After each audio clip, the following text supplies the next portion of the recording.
Assalamualaikum warahmatullahi wabarakatuh. Bismillah walhamdulillah wassalatu wassalamu ala rasulillah wa ala alihi wa sahbihi wa man tabi'ahu wa wala. Subhanaka la ilma lana illa ma 'allamtana innaka antal alimul hakim. Rabbana anfa'na ma 'allamtana. Rabbana anfa'na ma 'allamtana. Rabbi 'allimna alladhi yanfa'una. Rabbi faqihna wa faqih ahlana wa ahbabana wa jami'al muslimin wal muslimat bi rahmatika arhamar rahimin. Allahumma zidna wa la tanqusna wa akrimna wa la tuhinna wa a'tina wa la tahrimna wa athirna wa la tu'sir alaina wa adhina warda 'anna. Para kekasih Allah yang masih berada di Masjid An-Nur RT 8 Dalan Lidang, Penyambungan, kekasih Allah yang dirahmatinya, mudah-mudahan kita selalu dipanggil Allah datang ke rumahnya ya. Amin rabbal alamin.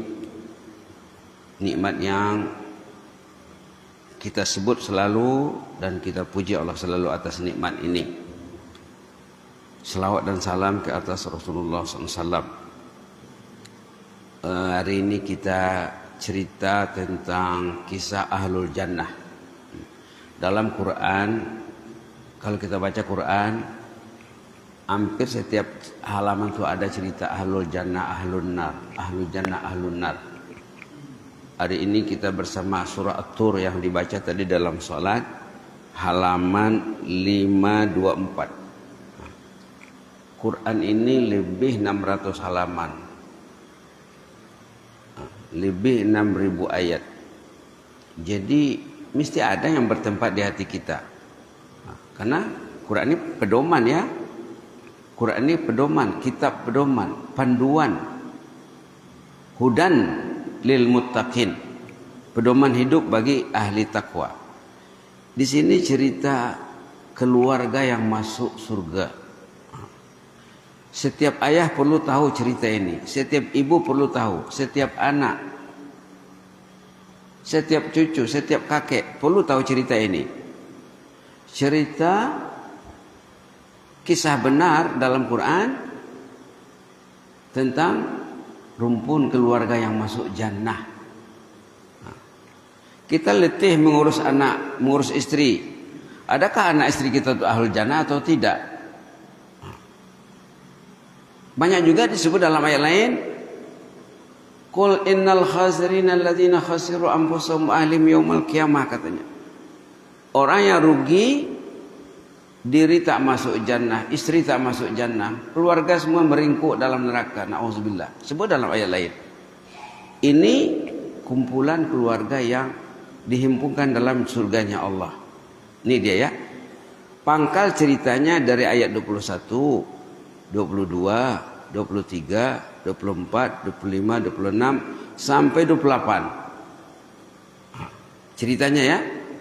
Cerita dalam surah At-Tur, rumpun keluarga yang dihimpunkan bersama nanti di sana. Nah, kita lihat sepintas terlalu saja ayat 21. Walladzina amanu wattaba'athum dzurriyyatuhum biimanin alhaqna bihim dzurriyyatahum. Mereka yang beriman, lalu zuriatnya beriman semuanya. Iman itu bukan saya beriman bukan itu saja ya. Kalau kita lihat dengan teliti ayat-ayat iman dalam Quran, kalau terkait dengan masjid, ada dalam surah Taubah, orang beriman itu dia ke masjid, dia tidak di rumah. Karena cerita tentang iman lah ya. Dalam surah Taubah ayat 18, innama ya'muru masajidallahi man amana billah. Orang yang rajin datang ke masjid itulah yang beriman kepada Allah. Orang beriman tidak mau dia mendengar azan kalau dia tidak ke masjid. Itu artinya. Bismillahirrahmanirrahim. Surah At-Taubah ayat 18. Patutnya itu yang digantungkan di sana ya. Kalau mau buat kaligrafi itu patutnya ada di sana. Innama ya'muru masajidallah. Patutnya itu. Halaman 189 ayat 18. Innama ya'muru masajidallahi man amana billah. Yang rajin datang ke rumah Allah itu yang beriman kepada Allah. Subhanallah. Oke. Kembali kepada ayat surat Tur. Walladzina amanu, mereka yang beriman. Wattaba'athum zurriyyatuhum biiman, zuriatnya juga beriman kepada Allah. Artinya sifat-sifat orang beriman itu diterapkannya, dilaksananya, diaplikasikannya dalam kehidupannya. Alhaqna bihim zurriyyatahum, nanti akan dihimpunkan di sana ayahnya, ibunya, anaknya, cucunya, menantunya, permainnya, kumpul nanti di sana. Alhaqna, dihimpunkan. Dalam hadis, kita kalau bicara tentang ayat mesti buka tafsir. Di tafsir nanti jumpa hadis. Tentulah kalau maunya rumpun keluarga itu 50 orang contohnya, atau 100 orang. Dulu ada family di Pasaman, sebelum dia meninggal jumlah anak cucunya ada 100. Ada 100. Katalah jumlah rumpun keluarganya 50. Tentu di antara 50 ini tidak sama levelnya, tidak sama derajatnya. Itu maksud ayat ini. Tentu ada yang tinggi, ada yang sederhana, ada yang di bawah. Katalah yang tinggi itu anaknya, karena anaknya sekolah ke tahap yang paling tinggi. Dulu ayahnya ada sekolah, tapi ayahnya itu mencari di sawah, di ladang untuk belanja anaknya sekolah. Tiba-tiba nanti anaknya masuk jannah, levelnya tinggi. Dia di sana akan mencari ayah dan ibunya. Ayahku mana? Keluarga yang masuk jannah akan mencari ahli keluarganya. Sahabat yang masuk jannah akan mencari sahabatnya. Itu ayat lain, surah Syu'ara. Teman yang saleh masuk jannah, dia akan mencari temannya di dunia. Itu ayat lain ya. Jadi persahabatan ini bukan di sini saja, sampai ke sana. Lalu anak itu levelnya, katanya dalam hadis, derajat di jannah itu sebanyak jumlah ayat Al-Quran. Karena nanti saat orang itu masuk jannah, disuruh mengaji,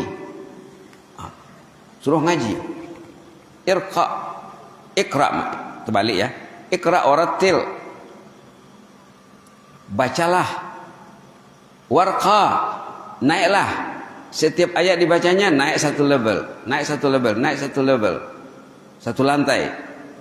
Dalam hadis dinyatakan antara lantai, contohnya lantai 100 dengan lantai 101, atau lantai 1 dengan lantai 2. Dalam hadis dibilang macam kita menatap bintang di malam hari. Antara level itu, lantai itu, tingkat 1 ke tingkat 2, macam melihat bintang di malam hari. Masuklah anak tadi di lantai 100, dicarinya ayahnya, ibunya. Tidak ada di sana. Ayahku di mana? Ibuku di mana?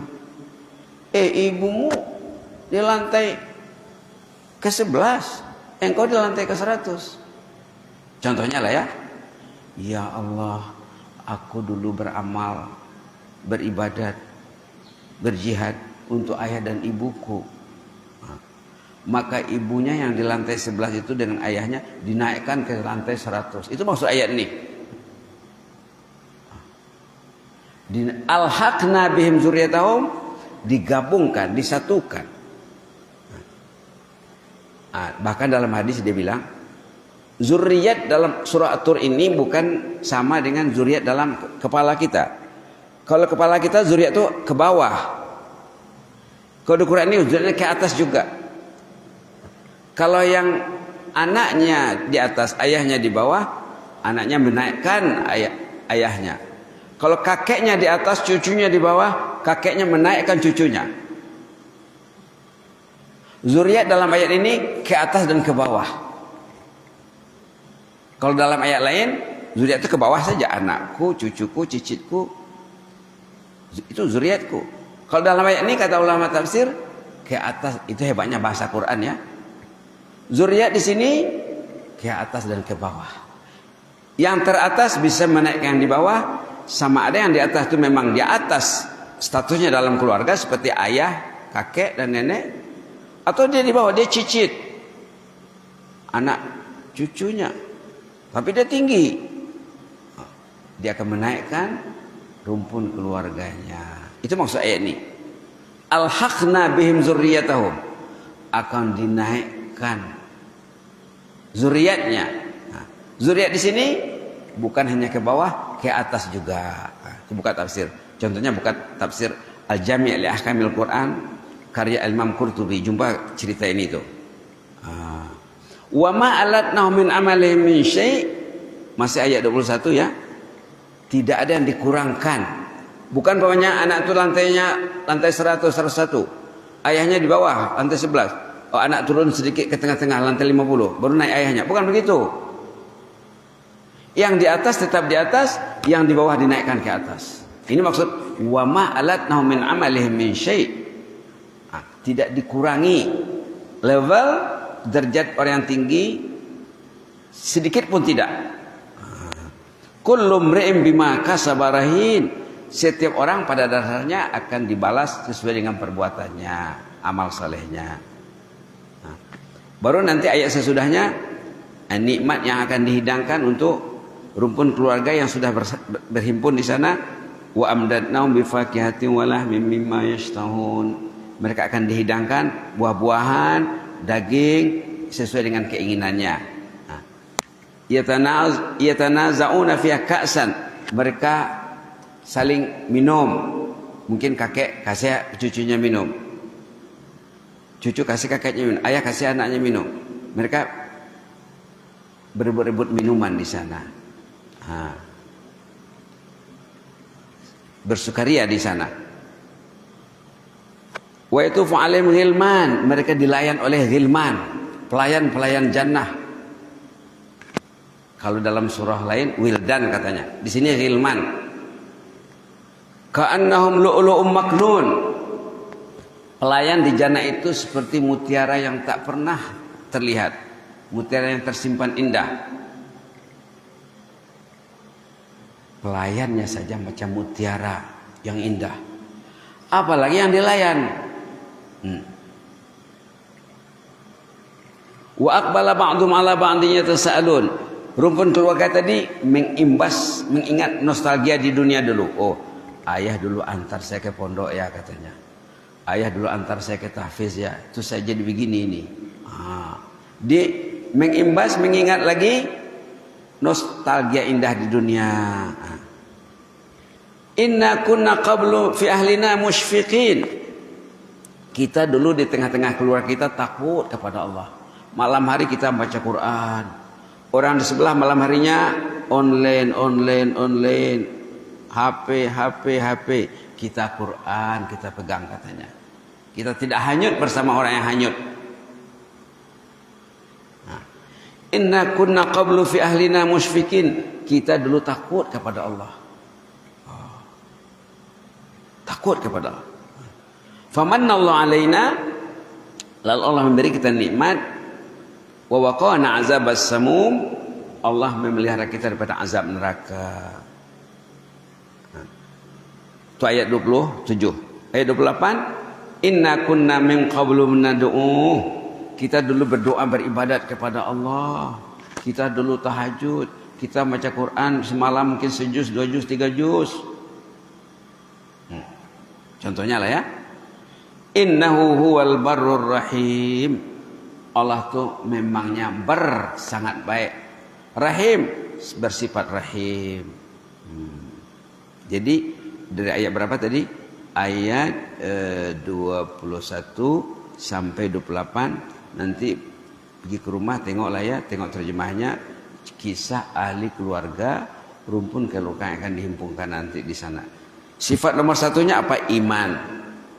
Beriman kepada Allah. Iman itu bukan sekedar sebutan saja ya. Iman itu ada buktinya. Zikirnya, tilawahnya, sholatnya, perintah kasihnya, perjuangannya. Dan dibilang tadi terkait masjid, orang beriman itu rajin ke masjid. Innama ya'muru masajidallah man amana billah. Man amana billah, yang rajin ke rumah Allah itulah yang beriman kepada Allah. Wal yaumil akhir. Itu kalau kita kaitkan dengan masjid lah ya. Kita kait dengan masjid. Memang dalam hadis dibilang kalau kamu lihat orang tuh pagi dia ada di masjid, sore dia ada di masjid, malam dia ada di masjid, kamu bersaksilah, itulah yang dikatakan beriman katanya. Kalau kamu lihat orang tuh pagi ada di masjid, malam di masjid, sore di masjid, fashhadu lahu bil iman katanya. Bersaksilah engkau kepada Allah, itulah yang beriman. Baiklah ya. Jadi ada kisah orang-orang saleh zaman dulu, bahkan sahabat Nabi sendiri, ada di antara mereka yang baca ayat ini sholat duha. Bacanya dikuatkannya, dinyaringkannya. Ada familinya mau datang ketemu. Ini cerita muslimah nih. Ibu tadi membaca surat Tur, "Famanallahu alaina wa qana azabas samum. Inna kunna min qablu nad'u. Innahu wal barur rahim." Ini dibacanya. 10 kali, 20 kali, 30 kali. Ada family mau ketemu, kelamaan menunggu. Masih dibacanya sambil berdoa. Orang dulu kalau baca Quran disupport dengan doa. Contohnya apa? Kalau kita jadikan ayat tadi ayat doa, Allahumma qina azabas samum innaka antal barur rahim.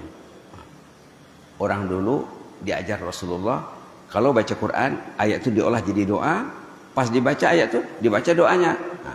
Contohnya tadi di sini, famanallahu alaina wa qana azabas samum inna kunna man qablu nad'u innahu wal barur rahim. Allahumma munna alaina wa qina azabas samum innaka antal barur rahim. Diolahnya jadi doa, dibacanya ayat, dia berdoa. Sampailah kecapean yang menunggu tadi, tak habis-habis lagi. Ayat yang sama dibacanya puluhan kali dengan iringan doa. Dibaca dengan iringan doa. Dah kecapean yang menunggu, dia pun pergi keluar. Nantilah datang lagi katanya.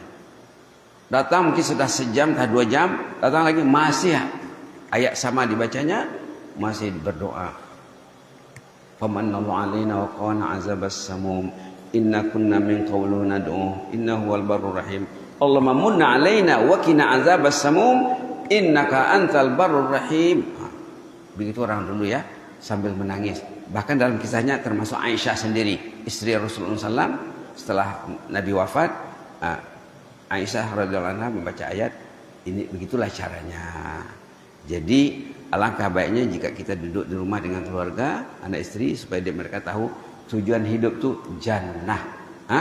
Tujuan hidup jannah, dan semua aktivitas kita mesti mengarah menuju jannah, jangan menyimpang ke kanan dan ke kiri. Mudah-mudahan bermanfaat. Jazakumullah khairan. Inni uhibbukum fillah wastaudiukumullah. Allahumma qina azabas samum. Allahumma qina azabas samum innaka antal barur rahim. Walhamdulillahil alamin. Wassalamualaikum warahmatullahi wabarakatuh.